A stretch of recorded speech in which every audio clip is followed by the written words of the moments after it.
Adelante. Buenas tardes, compañeros. A nosotros nos tocó el tema de la infancia en la época antigua, Egipto, Roma y Grecia.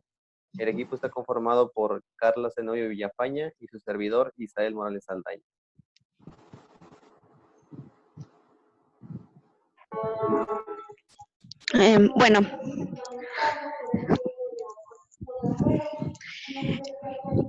Bueno, aquí hablamos, vamos a exponer sobre la infancia en Roma. Eh, bueno, aquí en Roma, se decía que el nacimiento de un miembro en la familia del bebé dependía de la felicidad, cómo estaba la familia. Era dependiendo el grado, si era de menor a mayor, según el sexo del bebé. Aquí era como que más tener preferencias sobre el varón que por la mujer. En base a esto, pues el varón representaba un apellido con un estatus y una posible carrera militar o comercial. Tenía mejor preferencia para lo que era el estudio o la superación.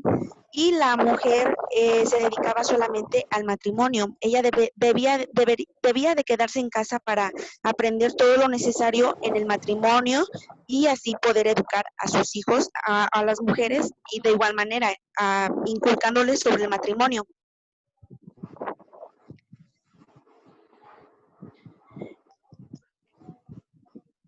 Bueno, en la educación siempre se inculcó lo que eran las buenas costumbres y el comportamiento social. Aquí era lo que les importaba, que aprendieran, obtuvieran mejor conocimiento, una postura sobre ante la sociedad. Y en base a la educación se encargaban de que un pedagogo fuera el que enseñara a los niños a aprender todo lo necesario, todo lo básico, como era pues lo que era en ese tiempo la escritura, lo más básico en la educación, y era a partir de los 6 años que podían acudir a la escuela y obtener los conocimientos básicos más que nada.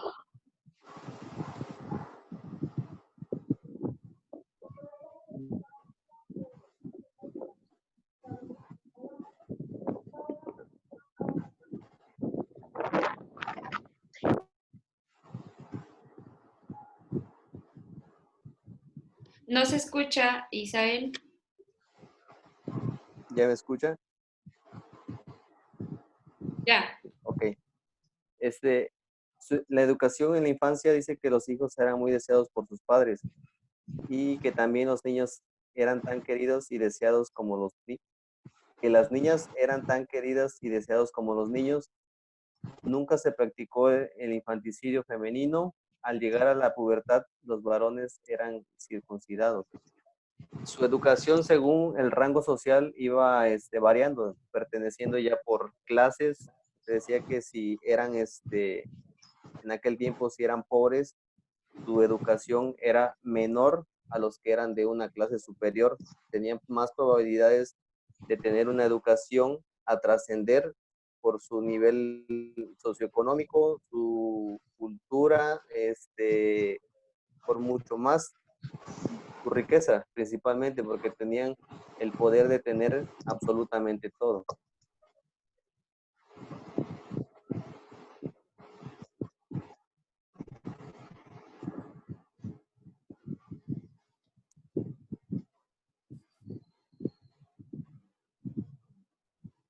La educación en antiguo Egipto dice que la educación variaba según el rango social. Había diferencias en la educación dependiendo del sexo. Un niño sin estudio estaba considerado como esclavo. Aquí dice que su educación... Ese ya lo pasé, creo, maestra, ¿no?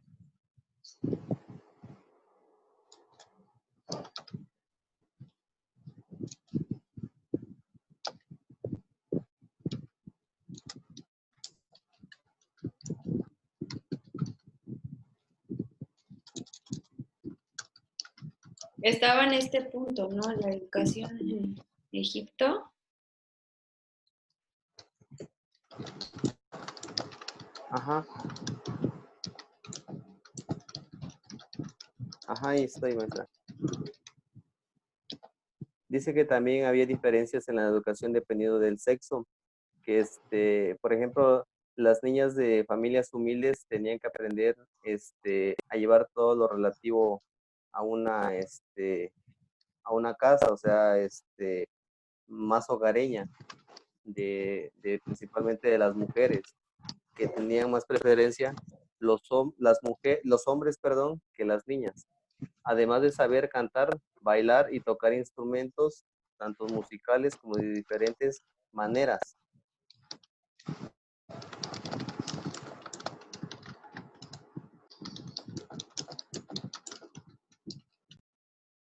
La infancia en la antigua Grecia dice que era fácil darse cuenta cuando en una casa nacía un bebé, porque los padres adornaban la puerta o la casa, pues daban más preferencias también a lo que era cuando nacía un niño varón, a cuando nacía una niña, mujer. Dice que también, bueno, cuando convivían entre sus aldeas, los chicos griegos se divertían con muchos juegos, como aún se consideran usando las muñecas, el yoyo, el trompo y los juguetes de madera principalmente. Su educación de los niños griegos podía acceder a la educación, pero los avances como democráticos en su entorno que les rodeaba era menor que a los que tenían el recurso de poder sobresalir. Dice que también aquí, por ejemplo, los chicos en Esparta tenían una infancia más corta de vida, porque a los 7 años ellos eran enviados a los campos de entrenamiento militar. Allí se les daba una instrucción muy ruda, muy estricta, muy severa, y que les daban poca comida para que ellos pudieran alimentarse. Y las niñas vivían en sus casas, pero también recibían un fuerte entrenamiento físico.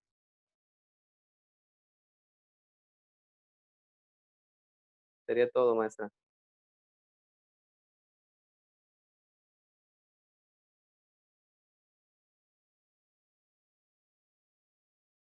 Perdón. De acuerdo, entonces esta es la que abordamos de la infancia en la edad antigua, ¿no? Donde abarca desde Egipto, Grecia, Roma, y cómo era vista la postura, más bien el sujeto menor de edad. Muy bien, iniciamos. Ok, buenas tardes compañeros y maestra. Mi equipo es el número 2 y a nosotros nos tocó exponer el tema de la infancia en la Edad Media. Somos Andrea Temidí Rodríguez Baltasar y Paola Tejacal González.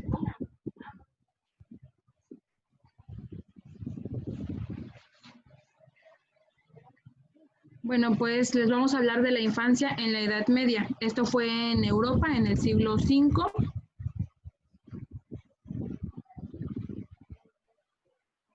Maestra, ¿le puede?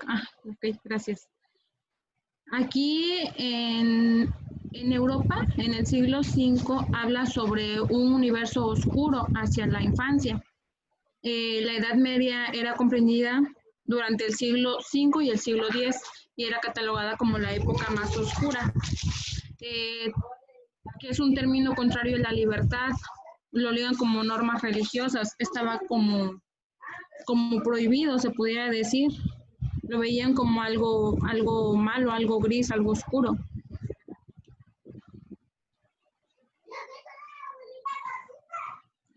En el siglo V la infancia era considerada como una enfermedad, es lo que les comentaba hace un momento, que era algo oscuro. Únicamente esta enfermedad era curada con disciplina gracias al régimen político y religioso impuesto en aquella época. La infancia no era valorada ni tenía un fundamento hacia el ser humano.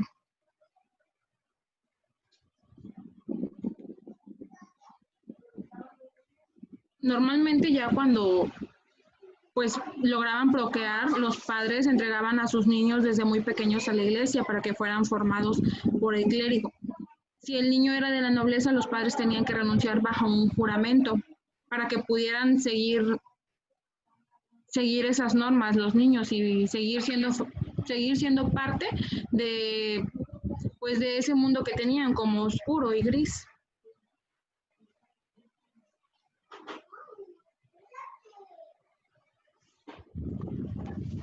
Bueno, ahora ya nos habla sobre la Alta Edad Media, que corresponde a los siglos IX y el siglo XI. La siguiente diapositiva, maestra, por favor. Bueno, Alta Edad Media, dice así. Roma cayó en manos de tribu germánica, debido a ello asumieron la religión cristiana. Bueno, aquí nos dice que Roma cayó entre... La otra maestra, sí, gracias, profe. Dice, Roma cayó en manos de tribu germánica. Investigué cuáles eran estas tribus germánicas que corresponden mayormente a países europeos, como son Alemania, Irlanda, Inglaterra, Países Bajos, etcétera. Como sabemos, los ingleses, oficialmente, ellos eran cristianos. Entonces, Roma son más dados al catolicismo. Entonces, en esos años surge este emperador llamado Carlomagno. Es ese señor que se ve en la imagen. Carlomagno lo que hizo fue unir la religión cristiana con la religión católica para que se unieran en una sola doctrina. Entonces, esta época se le fue llamada como época de paz. ¿Por qué? Porque gracias a esa unión ya no hubo más muertes, ¿no? Pues que mi religión es mejor que la tuya o así, ¿no? Sino que este emperador lo que hizo no fue quitar totalmente lo que es el catolicismo, al contrario, lo unió con el cristianismo para que se fusionaran a una religión. La otra diapositiva, profe, por favor. Entonces surge esto. El Papa tenía la última palabra sobre la educación en los niños. Se enfocaba más en tener conocimientos bíblicos. Bueno, podemos decir que en esta época los únicos, por así decirlo, privilegiados eran los niños que tenían una descendencia alta, a una clase social alta, como son los patricios, etcétera. Entonces, lo que hacían con estos niños era que recibían educación, pero sus conocimientos eran basados totalmente con la Biblia. Esto fue gracias a un señor llamado Tomás de Aquino. Este señor con el señor Roger hicieron una filosofía escolástica. Esta filosofía lo que trata es que el niño tenga conocimientos totalmente bíblicos, o sea que su filosofía más alta en lo que se basaban era en la Biblia. Por ejemplo, si el niño decía, yo de dónde vengo, cómo yo nací, decía, no, según Génesis habla que tú fuiste creado por Dios. Así, es un ejemplo. Todo su conocimiento y su base se enfocaban en conocimientos bíblicos. La otra maestra, por favor.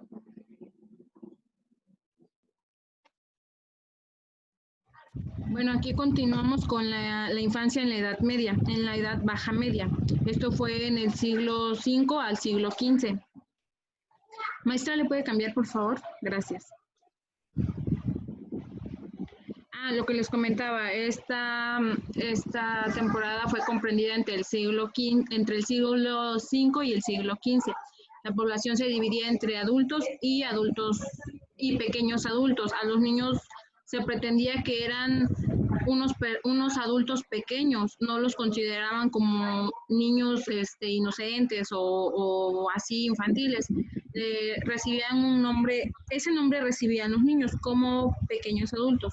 Había una preferencia por tener descendientes varones antes que niñas.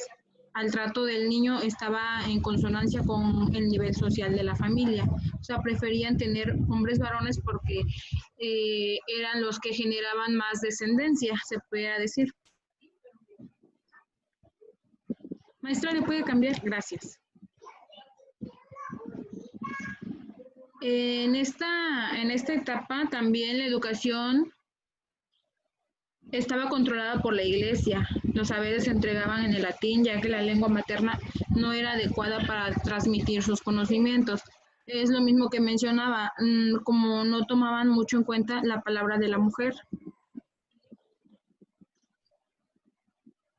La siguiente, por favor, gracias. Se educaba a los niños con una disciplina donde el cariño y el afecto estaban completamente lejos de la pedagogía. O sea, no siempre fue un régimen muy estricto. Los niños se pudiera decir que eran maltratados físicamente para que pudieran comprender y entender mucho mejor y no había afectos. La siguiente, maestra, por favor.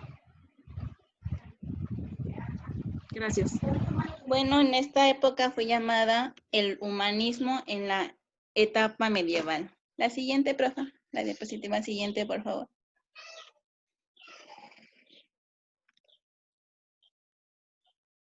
Bueno, nos habla sobre dos tipos de cleros.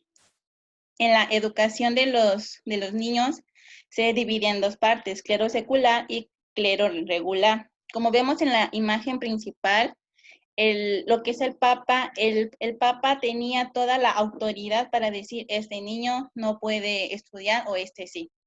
Bueno, y se divide en dos partes, clero secular. ¿A qué se refiere este tipo de clero?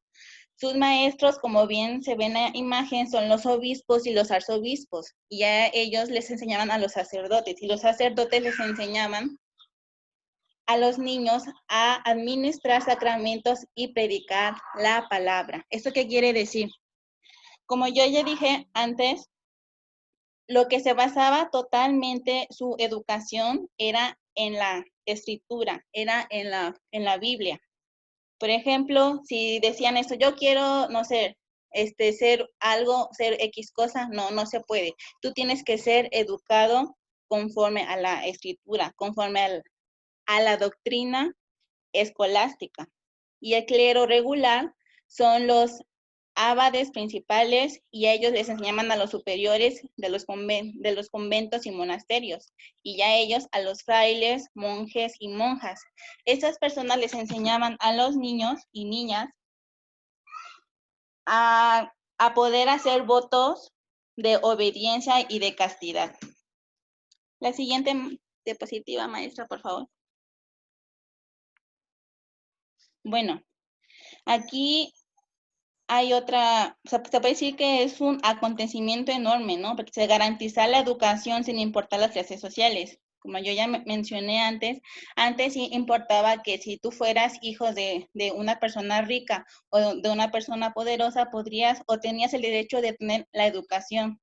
Ahorita ya lo que hizo el señor Carlomagno, se podría decir, hizo que la educación fuera para todos los niños y las niñas, ya sea desde los esclavos, los libres, las plebes que son los clientes, los patricios y los plebeyos y los senadores administrativos, ¿no? Ellos desde siempre tenían ese poder en sus manos.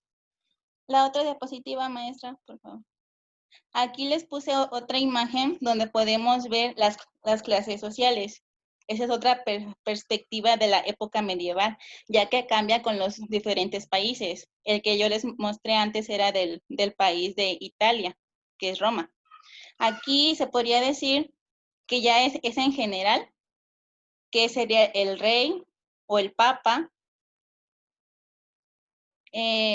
los caballeros, los curas y los frailes, los banqueros, los artesanos y por último, obviamente, los siervos, comúnmente llamados esclavos. Otra diapositiva, por favor, maestro.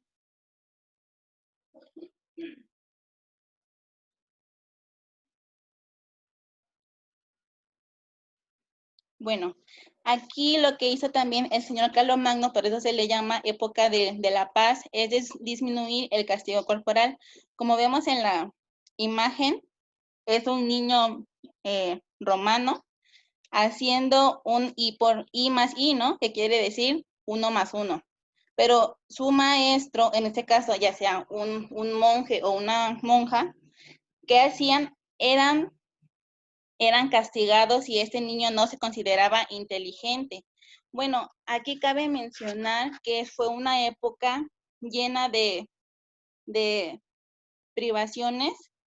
¿Por qué? Porque solo, por ejemplo, solo se enseñaba cosas bíblicas y aparte ni siquiera los niños y las niñas tenían tomos bíblicos. Simplemente era una época de que yo digo esto, aunque la Biblia no dijera así, podría cambiar totalmente lo que es la monja o el monje o el fraile.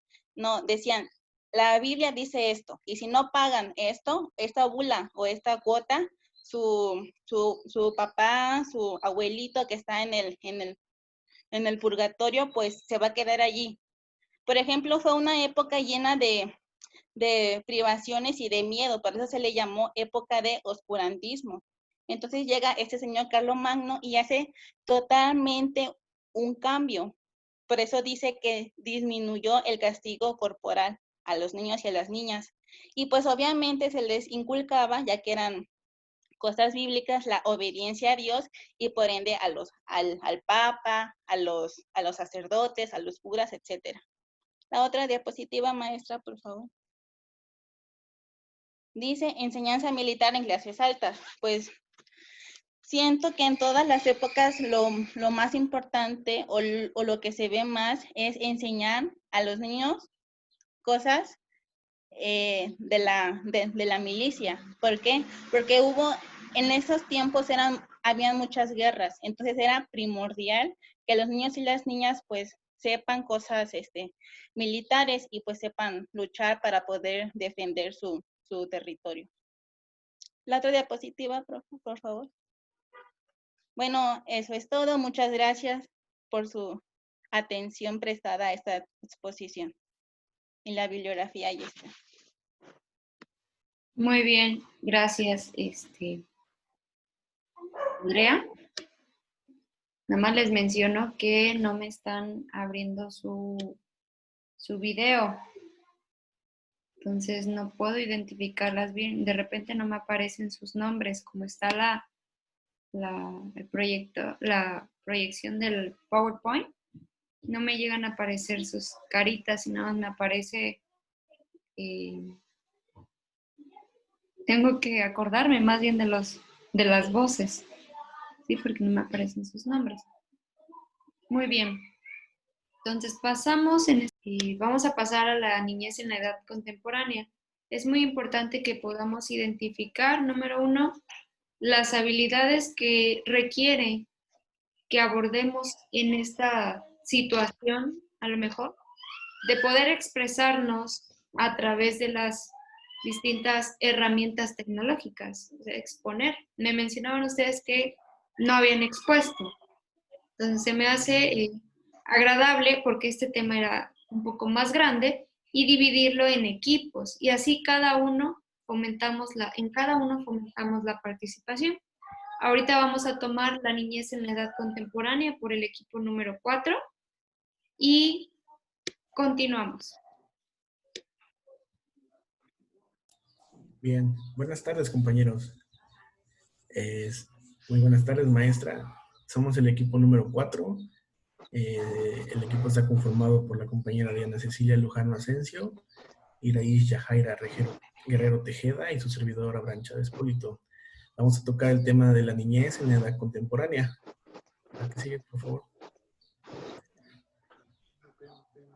Bien, vamos a hablar del siglo XVIII. Este siglo es muy importante porque hay un cambio generacional entre la esclavitud y digamos, esclavitud entre comillas, porque el nivel laboral es muy escaso, muy bajo, y empieza la revolución industrial. Entonces, en el año de 1700, 1760.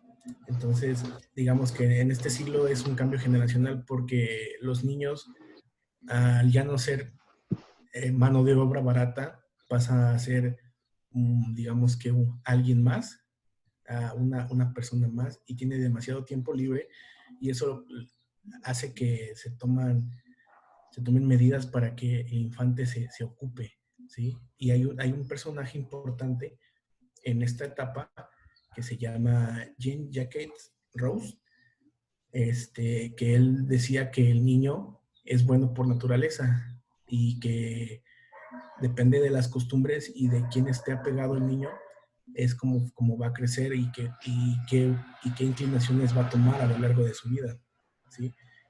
Entonces, para él es importante eso, y que también decía que toda educación puede adaptarse, ya sea para una acción, decía que es una acción y experiencia, y que no simplemente tenía que hacerse con mano dura, sino que tenía que hacerse con un cierto tacto. También comentaba que la educación debe ser obligatoria y debe incluir también tanto al infante como a la mujer, porque también la mujer, digamos que no tenía un espacio privilegiado. Había otros tres personajes, no, tantito, todavía seguimos en el siglo XVIII, por favor. No, el siglo XVIII. Había otros tres personajes, filósofos y pedagogos, que son Pestalozzi, Tiedemann y Freud, que prácticamente ellos incursionaron en la educación preescolar, que le decían kindergarten, de ahí nace eso, y que también mencionaban que la escuela tenía que ser escuela, hogar, comunidad, y que la importancia de cómo es que se educa mediante un juego infantil, para que haya un pleno desarrollo y una interacción importante entre padres e hijos. A ver, permítame. Sí, pasamos al siglo XIX. Bien, en el siglo XIX, como mi compañera Ceci la está sacando, me parece, no sé si aquí esté. Creo que no, porque de hecho antes de que comenzáramos me estaba diciendo que la estaba sacando, entonces voy a dar lo que a ella le corresponde. Para el siglo XIX se puede decir que empiezan algunas de las cosas más importantes, que ya se identifican algunos niños con cierto retardo, por ejemplo, que no son capaces de realizar ciertas cosas. Ah, ya llegó mi compañera, se lo dejo. Habla, Ceci. ¿Te escuchas, Ceci?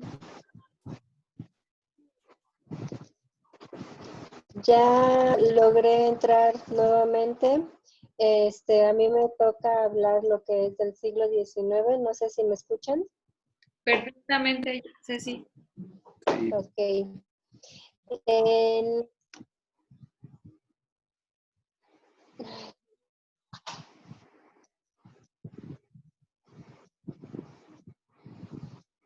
Me va a volver a sacar. Bueno, pues en el siglo XIX se habla de que a mitades de este siglo, de la mitad del siglo, es cuando se empieza el estudio científico del niño. Es cuando se empiezan a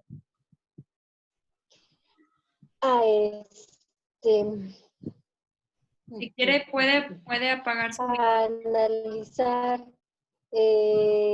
Se crea también el primer test de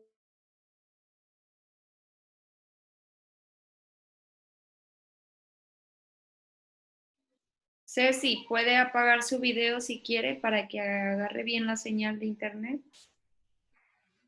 Creo que ya lo sacó. Si gusta, le sigo yo, maestra. De acuerdo. Bien.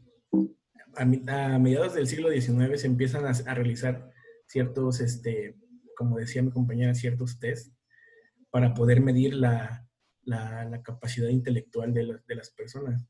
Pero eso, de hecho hay un test que se llama, que lo vamos a ver en el siguiente tema, en el siguiente punto, en el siglo XX. Pero aquí hay ciertos temas que son clave. Por ejemplo, el infanticidio, que se hacía a los niños deformes o con algún defecto físico, y que estos simplemente se daban a donar, por así decirlo, e incluso hasta para actos religiosos oscuros que en esa época todavía se estaban realizando. Y y realmente no los ocupaban a los niños más que para eso. La anticoncepción igual, es un método como poscoito, perdón, ¿sí? Y que se hacía para simplemente abortar. O sea, no dejaban que la gestación se lograra. En Rusia pasa algo trascendental. Digamos que en Rusia el niño es como una propiedad de los padres, y eh, hasta el año, bueno, a finales del siglo XIX, en Rusia ya se prohíbe legalmente el que se pueda usar al infante o al niño como objeto, como un objeto que no se pueda vender, por así decirlo, ¿sí? Ahí marca lo que es el niño expósito.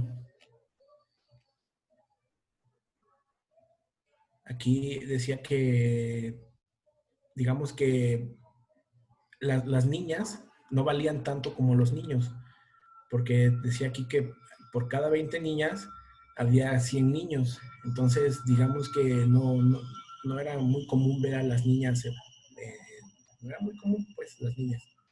Simplemente había más niños que niñas. Si me puede pasar a la siguiente, maestra, por favor.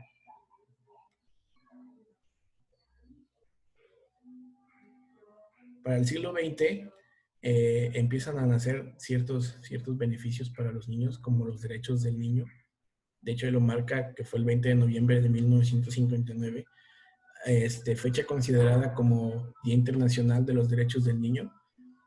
Nace ese día los derechos de los infantes, y también nace el primer test de inteligencia. Este test ya considera desde edades muy tempranas, por ejemplo a los 3 años, y a los 4 años y a los 5 años. O sea, ya empieza desde muy pequeño y mide la capacidad intelectual de las personas. ¿Sí? Dentro de algunos de los derechos humanos está la participación, la supervivencia y desarrollo, interés superior del niño y la no discriminación. La siguiente, maestra.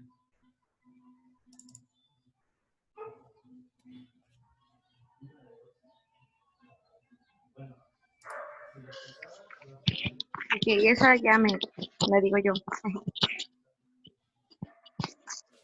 ¿Me escuchan? Sí. Sí, sí, Grace. Ok, bueno, aquí ya hablamos del siglo XXI. Aquí pues sí cambió un poco de lo que venía siendo nuestros antecedentes, pero simplemente se transformó, como dice ahí, transformación de familia. Aquí las familias pues ya cambiaron. Aquí pues ya hay familias, ¿cómo podría decirse? Los tipos de familias, que es la nuclear, la monoparental, el diferente tipo de mamá con otro papá, ya hay los del mismo sexo.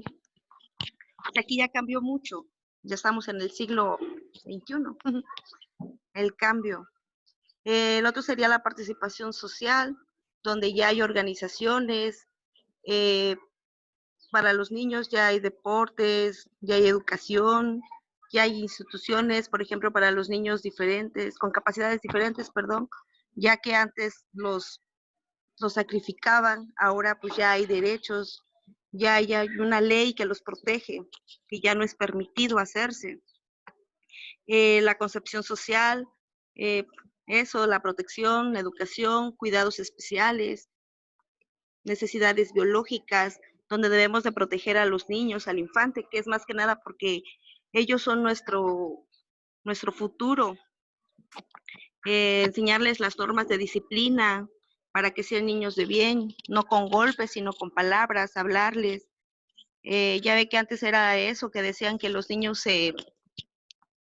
los ponían a trabajar en lugar de darles la educación que tenían que tener. Ahora pues ya cambió todo eso. Ahora hablamos más que nada hablamos de eso, de que ya hay protección para ellos. Por eso ahí pusimos los niños mexicanos del siglo XXI, porque ya es basado a la tecnología, ya cumplen con toda la educación, ya tienen derechos de opinar, de ser libres, a la educación, al amor. Son los niños de Expresarse. ahora.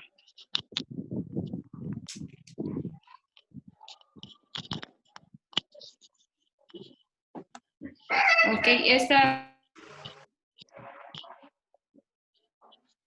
esta ha sido su participación, entonces, del equipo número 4.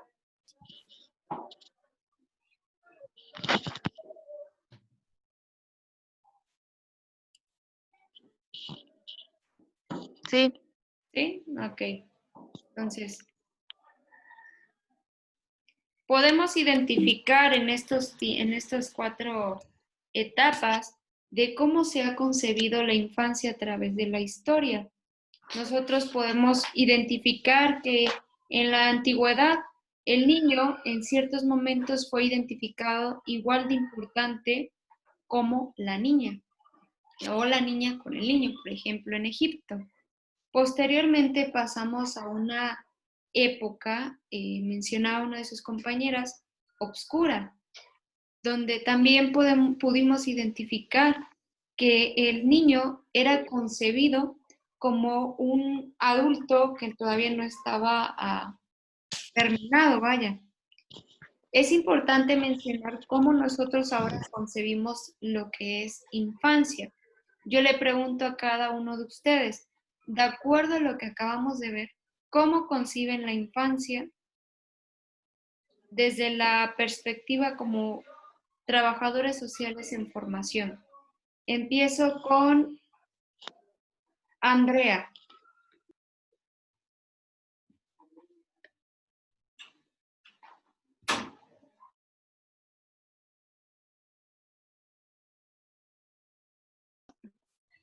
A lo que yo entendí desde el modo del trabajador social, la infancia es una etapa de la vida que corresponde desde los 0 años hasta los 10, en donde en este periodo de la vida se desarrollan capacidades desde hablar, caminar, también se desarrollan capacidades ideológicas donde donde el niño ya puede, no es que pueda decidir, pero ya menos ya tiene como una concepción sobre de lo que quiere, ¿no? Y aparte en la infancia es donde se desarrollan la mayor parte de nuestros, de nuestros pensamientos, se podrían decir que son nuestros recuerdos, ya sean buenos o ya sean malos. Y eso marcará toda nuestra vida.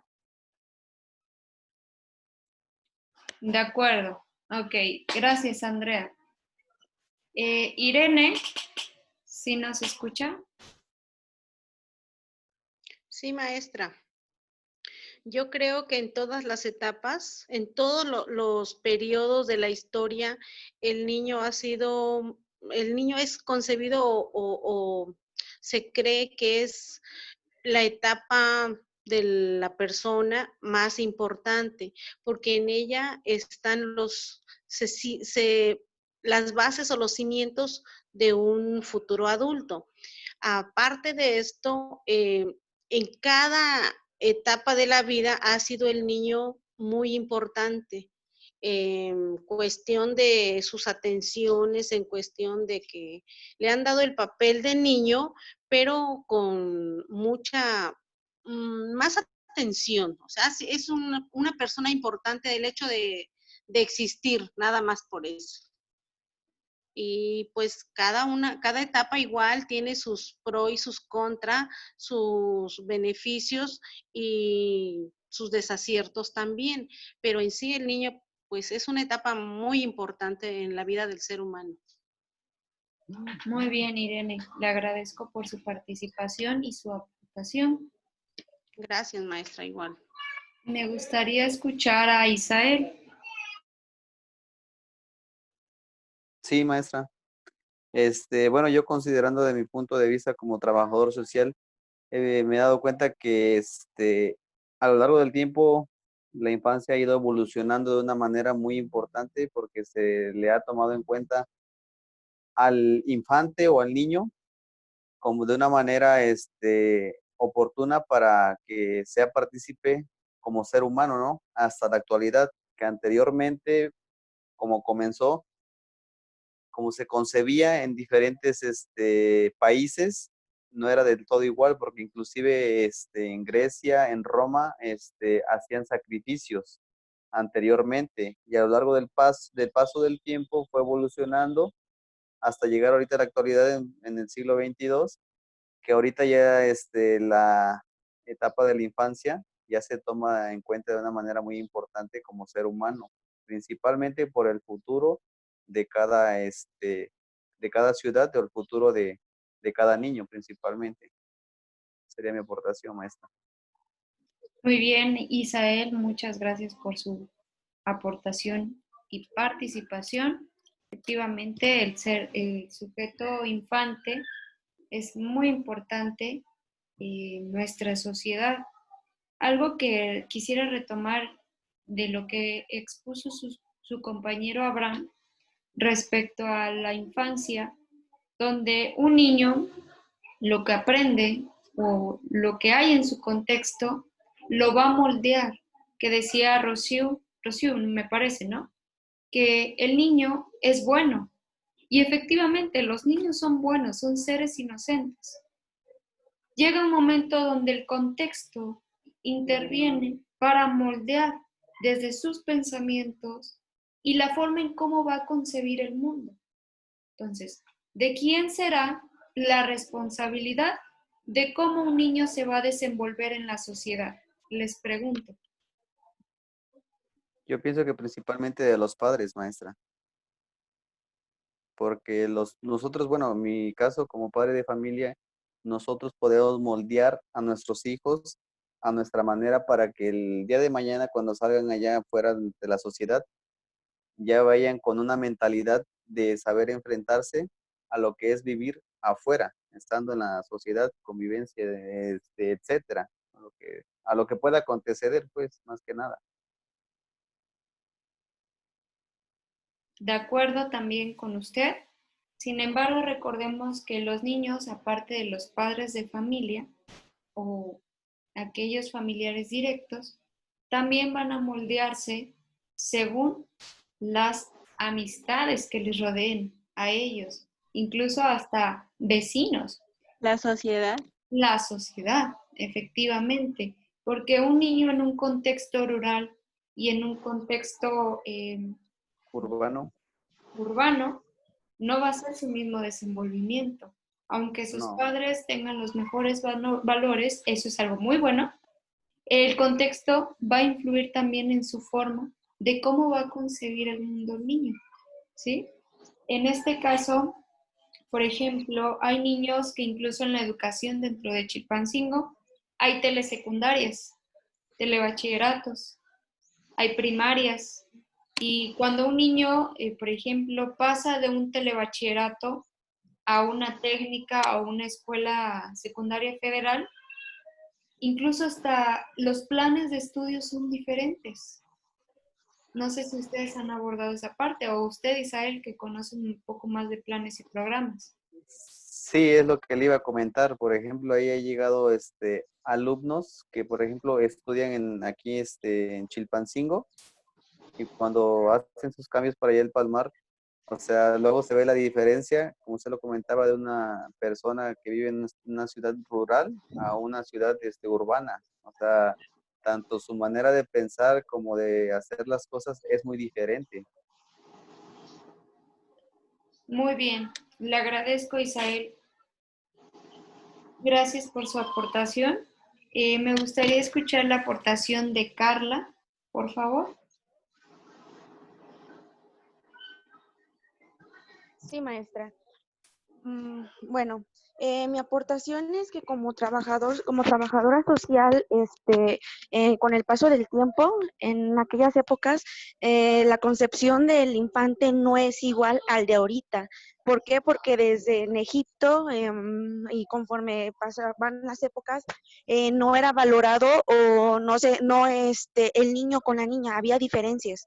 Claro que sí, con el paso del tiempo pues el niño siempre fue importante en las familias, en la sociedad. Se fue modificando eso, que el niño era fundamental con la familia y la sociedad. Ahorita actualmente nuestra concepción como trabajadores sociales y como individuos es que la importancia es de un niño que debe de tener una plena vida, ¿no? Sin necesidades, sin conflictos, sin violencia. Su base es garantizar pues un desarrollo pleno. Así también pues el infante se vea como un sujeto de derecho, porque el niño también tiene derechos. Y pues la aportación que yo doy es esta, que ahora en la actualidad el menor debe de ser una de nuestras prioridades para garantizar su integridad. Sería todo, maestra.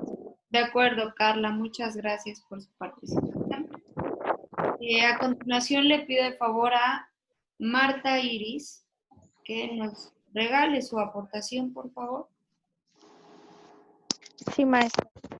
Pues yo como trabajadora social, pues pienso que más que nada, bueno, las cosas fueron cambiando poco a poco, ¿no? Dependiendo de la época en que iba pasando. Pero ahorita ya en la actualidad yo siento que estamos en otro aspecto, por así decirlo, en donde pues más que nada hay seres humanos que sí violentamos los derechos de los niños. Y es ahí en donde yo creo que nosotros debemos de intervenir para tener o sea, como llegar a una conclusión, pero más que nada darle un buen, ¿cómo decirlo? Como si fuera algo como un apoyo, algo así, para que el niño pues no salga yo siento que afectado, ¿no? De lo que dependiendo de lo que esté pasando. Es todo. Ok, gracias Marta Iris por su participación y aportación. Le pido por favor a su compañera Paola, ¿está presente Paola? Nos pueda regalar su aportación.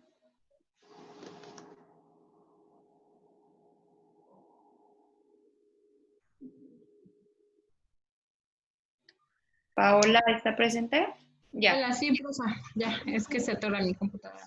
La verdad, para mí la infancia es algo de lo más, yo lo considero así, como muy vulnerable y no me hubiera gustado vivir en la época del siglo V, por ejemplo, lo que a mí me tocó exponer porque siento que fue muy cruel, que consideraban a los niños como adultos. Y estaba leyendo también, eso me pareció muy triste porque estuve leyendo que los niños los utilizaban como un objeto sexual también. Entonces sí siento que es algo pues muy feo que se vivió en esa época. Ahorita igual puede ser muy feo porque hay mucho maltrato infantil, pero considero que la infancia es lo más bonito que puede haber. Los niños, y pues no, sí tenemos que hacer algo como trabajadores sociales para evitar tanta violencia. Estaba viendo las noticias apenas, no sé si vieron de un pequeño que salió de su casa, lo mandaron, o creo que le gustaba hacer mandados, algo así dicen, y desafortunadamente le hicieron mucho daño al pequeño. Entonces dije, ¿cómo es posible que existan personas pues ahora sí que sin corazón y que no sientan ni el más mínimo remordimiento para hacer eso a los niños porque son totalmente indefensos? No se pueden defender porque no tienen ni siquiera la fuerza ni un pensamiento para que a lo mejor si con una palabra hieres a esa persona que trata de hacerles daños a una persona adulta, pero no pueden los pequeños porque son indefensos. Y me parece que no, que sí deberíamos hacer algo más para omitir ese tipo de violencia con los niños. En total acuerdo con usted, Paola, también. Por eso es muy importante ver las organizaciones unidas que benefician sus políticas a la protección y el buen desarrollo de la infancia. En este caso, no solamente, en estos tiempos, no solo es ese caso que usted menciona. Podemos ver que incluso dentro del hogar es el primer círculo donde se ejerce la violencia hacia un infante. ¿Por qué? Porque venimos arrastrando patrones que nos dicen, como fui educado, así voy a educar a mi familia. Esos patrones vienen implícitos en cómo se desarrolla un niño en un ambiente. Entonces, por ejemplo, si yo cuando fui infante fui maltratada o violentada, inconscientemente, implícitamente lo voy a aplicar cuando yo sea adulta. Aunque haya sufrido esto y decida no hacerlo, es posible que sea difícil. ¿Por qué? Porque muchas veces hay teorías que comprueban que, y de acuerdo a Rousseau, vamos para allá de nuevo, nosotros somos sujetos moldeables. Y cuando un pequeño, o más bien un pequeño está en un contexto, se va a moldear a la situación. Digamos que aquellas personas que son perpetradores de estos actos posiblemente sufrieron algún tipo de violencia o abuso en el transcurso de su vida. Obviamente no estoy justificando ni nada, simplemente que necesitamos concientizar la educación y valoración de lo que es la infancia, ¿sí? Lamentablemente la sociedad está algo corrompida, creo que está muy corrompida, que no logramos identificar que hay personas que necesitan ayuda, que están afuera. Lamentablemente suceden cosas que según las políticas no deben de suceder. Sin embargo, no sé si ustedes vieron un caso de un niño de Veracruz de 10 años. Este niño fue con su mamá al Oxxo y creo que con su hermana, no sé si lo vieron, confírmenme con su manita. Este niño fue al Oxxo con su mamá y no lo dejaron entrar al Oxxo por la situación endémica y lo dejó afuera. ¿Qué pasó? Pues bueno, el niño fue raptado y en ese rapto pues lo violaron, lo golpearon y lo ejecutaron. ¿Qué pasó con la sociedad? La sociedad, en lugar de exigir justicia, etcétera, empieza a juzgar a la familia, a la madre. Aparte de que empieza a juzgar a la madre, el sistema de justicia, lo que son la policía, la fiscalía, perdón, les menciona que para reportar a un menor de edad desaparecido tienen que transcurrir 72 horas. ¿Y saben cuántas horas transcurrieron hasta encontrar al niño básicamente asesinado? 12 horas. En 12 horas el niño fue encontrado. Entonces, no solamente somos nosotros como sociedad, sino el sistema judicial necesita identificar o nosotros promover que se identifiquen los protocolos que se están llevando a cabo cuando hay un menor desaparecido. Entonces, creo que ahí es un sistema donde entramos todos como sociedad, como profesionistas, como padres de familia también, como ciudadanos, que valoremos lo que es la vida de un sujeto, pero sobre todo de un infante.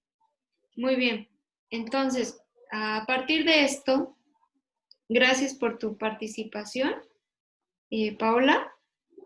Me gustaría escuchar la participación de Iraíz para finalizar, porque ya estamos pasando 14 minutos. Bueno, mi opinión, ¿sí me escuchan, verdad? Es que también Sí. está fallando mucho mi internet. Bueno, mi opinión del infante, la verdad es muy importante. La verdad vale mucho un niño, si se vio desde tiempos atrás, que dicen que los ponían a trabajar como adultos. eh, la capacidad de un niño es increíble, viéndolo desde ese punto. Eh, de hecho, hasta la vez, los niños son muy inteligentes, lo cual, como dice Paola, como debemos de cuidar o hacer algo nosotros como trabajadores sociales para salvar esa generación, porque son muy importantes y son el futuro para nosotros, bueno, para lo que viene, para poderlos enfrentar. Y sí, dependiendo a todo lo que es dependiendo las creencias, y si siguen un patrón, sí, por lo mismo de que como ellos ven que en los tiempos de antes salía por ejemplo un niño enfermito, eh, con discapacidad, a los niños los sacrificaban o por otras razones. Pues igual los niños al momento de crecer van viendo y ellos vuelven a hacer lo mismo y va un seguimiento y se sigue el patrón. Eh, para los tiempos de ahora, pues existe lo mismo, nada más que ya es como que más calmado que las sectas, que todo eso, eso aún no se acaba, aún sigue. Eh, hay más derechos, sí, ya hay más derechos sobre el niño, ya, pero igual también ya se legalizó el aborto, o sea, lo disfrazan de diferentes formas. Pero a mi punto de que dicen que del infante, pues sí, es muy importante la niñez, la verdad, y el cual debemos de luchar y apoyar muchísimo. Esa es mi aportación, maestro. Muy bien, Iraíz, le agradezco mucho por su participación y aportación. Me gustaría escuchar ya para finalizar, si alguien quiere la palabra, dígame después de su compañero Abraham, por favor. Muy bien, maestra, gracias. Bueno, ya no vamos a volver a repetir lo mismo. Es muy importante la infancia y es la etapa más importante, ya está muy claro. Y sí se ha avanzado muchísimo en términos de derechos y del respeto hacia al infante, pero también es necesario que haya un equilibrio, porque si recordemos que un exceso de algo es malo. Entonces llegamos ahorita a este punto, desde mi punto de vista, que hay varios países que todavía no se llega a respetar como tal la infancia, pero ¿qué pasa? Nosotros digamos que no vemos lo que pasa fuera de la casa, digo dentro de la casa, pero sí fuera de la casa, no sé si me explico. Nosotros como padres, al menos yo voy a hablar por mí, a veces nos enfocamos más en mantener al infante o al menor quieto y no nos damos cuenta de cómo le estamos haciendo un daño en su desarrollo, ¿sí?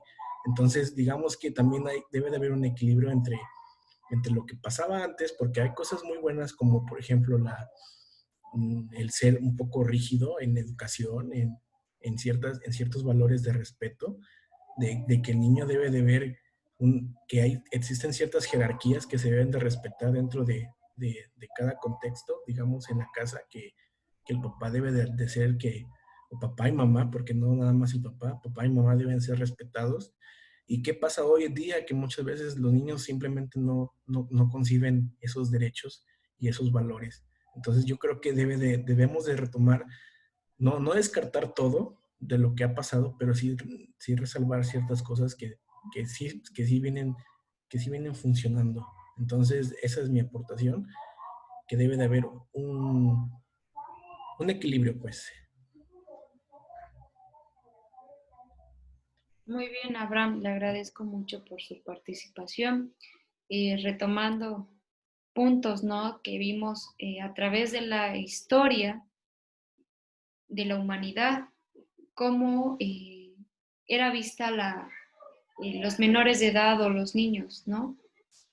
Obviamente, menciona usted, digo, cada vez podemos identificar aquellos valores o partes de la moralidad que se han dejado de lado por nuevas luchas sociales supuestamente progresistas, que más allá de beneficiar una diversidad, a lo mejor, un amplio criterio de lo que es la sociedad, creo que se está perjudicando. El día de hoy podemos ver tristemente niños que se maquillan, se visten, niños, etc. Entonces, se está perdiendo la identidad. Exacto, sí. Y aunque se asemeje a lo que es la religión, supuestamente, porque ese es su primer estrato, que están en contra de que alguien me diga lo que yo tengo que hacer o que alguien me diga lo que dice que soy. No, yo voy a ser quien creo que soy. O sea, ya hay una pérdida de valores, ya hay una pérdida de identidad.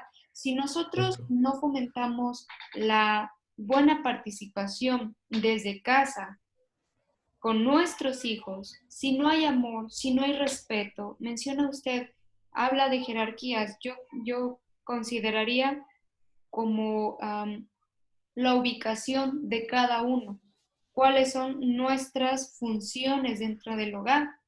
En cuanto a los niños, podemos identificar que ahora pues, se espantan. Por ejemplo, en las escuelas e instituciones de educación, a mí me contaban o me cuentan, no sé a ustedes si les pasó, que se les pegaba. A ustedes se les pegaba, Sí. a algunos les llegaron a pegar.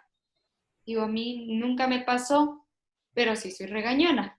Entonces, no se salvan de alguna manera los chicos, ¿no? A veces requieren de disciplina, pero esta disciplina muchas veces llegan a mencionar que les afecta, porque dicen que ya están sobrepasando sus derechos, que no se les está hablando adecuadamente, ya necesitan de ir al psicólogo, ya no quiero este maestro porque me exige, entre otras cosas. Permíteme, estoy en sesión. Híjole. Bueno. No hay problema, maestra. Así es esto con los infantes, ¿no? Y llega un momento donde nosotros, desde el punto de vista como profesional, pero comparándolo como padre de familia, como profesional, llegamos a un estrecho punto de vista muy, muy chico, ¿no? Muy estrecho, donde decimos, ¿qué hago? Si por este lado mi hijo tiene sus derechos, me dice que debe de cumplir, que el bienestar y el desarrollo y que esto y que el otro, pero por el otro lado, por el contexto que le rodea al niño, se está poniendo rebelde, se está poniendo desobediente, irrespetuoso.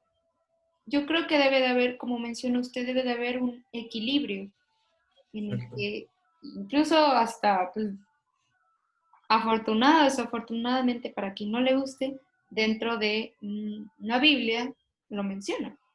Se debe de corregir al niño, pero con amor, no pues con violencia, ¿verdad? Muy bien. Diana Lujano dice, ahora se le considera bullying el hecho de llamar la atención a los niños. Yo sí considero que sí es cierto, incluso hay grados de bullying, ¿no? En este caso, lo que yo les menciono dentro de la institución educativa, por exigirles a los alumnos participación, por exigirles esta parte, mencionan, yo a esa maestra no la quiero porque es mala.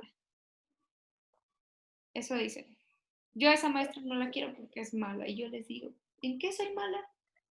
Es que nos deja leer. ¿Cómo eso es malo para ustedes? Entonces, sí es una controversia, ¿no? Porque también desde el hogar, ¿cómo está la parte familiar? ¿Cómo está el contexto?